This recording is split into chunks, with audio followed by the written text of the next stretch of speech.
আসসালামু আলাইকুম, welcome back to my channel Chandi's kitchen. আজকের পর্বে আপনাদের সাথে শেয়ার করব কিভাবে ভুনা খিচুড়ি রান্না করা যায় খুব সহজেই। আর আজকের রেসিপিটা একটু অন্যরকম, ভিন্ন স্বাদের ভুনা খিচুড়ি রান্না করে দেখাবো আজ। যারা নতুন রান্নাবান্না শিখতেছেন তাদের অনেক উপকারে আসবে আমার এই ভিডিওটি। আমি একদম এ টু জেড আপনাদের সাথে শেয়ার করব কিভাবে পারফেক্ট একদম ঝরঝরা মজাদার ভুনা খিচুড়ি রান্না করতে পারবেন। তো আমি নিয়েছি 1 কেজি পরিমাণ ভাতের চাল নিয়েছি 1 কেজি পরিমাণ, আর পোলার চাল নিয়েছি আমি আধা কেজি পরিমাণ। এই খিচুড়ি রেসিপিতে আমি 2 ধরনের চাল ব্যবহার করেছি, ভাতের চাল আর পোলার চাল।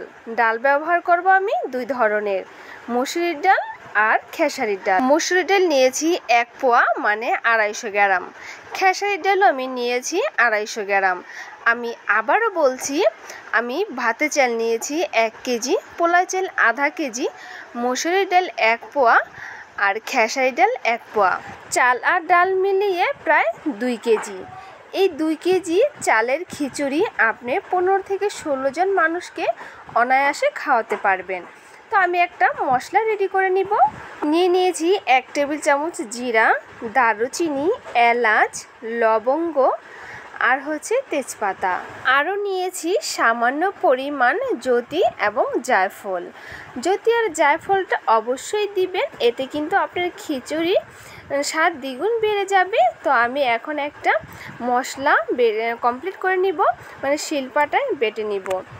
তো আমি চাল ডাল ধুয়ে নিয়েছি, এখানে দিয়ে দিলাম আধা কাপ পেঁয়াজ কুচি, দারুচিনি, এলাচ আর তেজপাতা। এখন দিয়ে দিচ্ছি বেটে রাখা মশলা আর আদা বাটা, রসুন বাটা। আমি আদা বাটা দিয়েছি 2 টেবিল চামচ, রসুন বাটা দিয়েছি 2 টেবিল চামচ। আরও দিয়ে দিব হলুদের গুঁড়া 2 টেবিল চামচ, মরিচের গুঁড়া 3 টেবিল চামচ, স্বাদ মতো লবণ আর 1.5 টেবিল চামচ ধনিয়া গুঁড়া।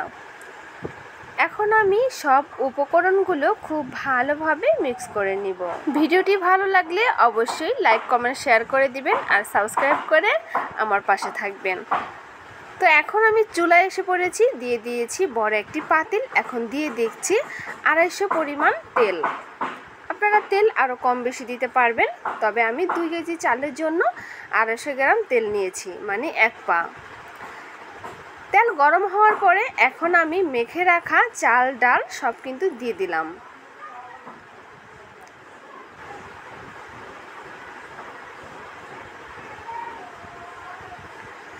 এখন আমি এই চাল ডাল খুব ভালো করে ভেজে নিব।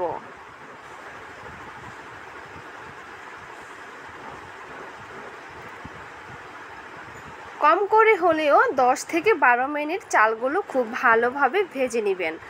যখন দেখবেন মশলার একটা ফ্লেভার বের হয়েছে, তখন বুঝে নেবেন আপনার চাল ভাজা হয়ে গিয়েছে। এই নিয়মে ভুনা খিচুড়ি রান্না করলে আপনার খিচুড়ি অবশ্যই ঝরঝরা হবে আর খেতে কিন্তু দারুণ হবে। চাল ভাজা হয়ে গিয়েছে, এখন আমি দিয়ে দিব পানি। আমি আগেই পানি ফুটিয়ে নিয়েছি, আপনারা অবশ্যই ফুটানো পানিটা ব্যবহার করবেন।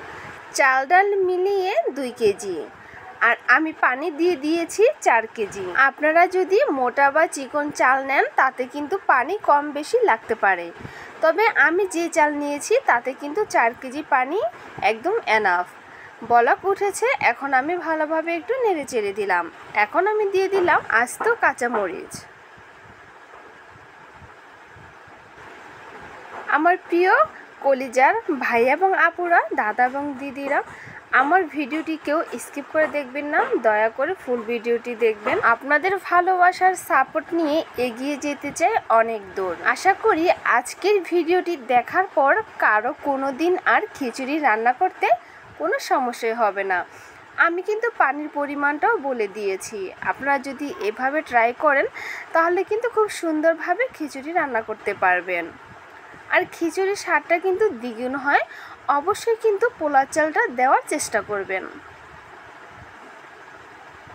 আর যখন শুধু পোলার চাল দিয়ে রান্না করেন তখন তার কোনো কথাই নেই। যখন ভাতের চাল দিয়ে ভুনা খিচুড়ি রান্না করেন তখন অবশ্যই পোলার চালটা দিয়ে দিবেন, এতে কিন্তু আপনার খিচুড়ির ফ্লেভার অনেকটা বেড়ে যাবে। পানি শুকিয়ে গিয়েছে। এখন আমি একটু ভালোভাবে নেড়েচেড়ে দিচ্ছি যাতে নিচে লেগে না যায়।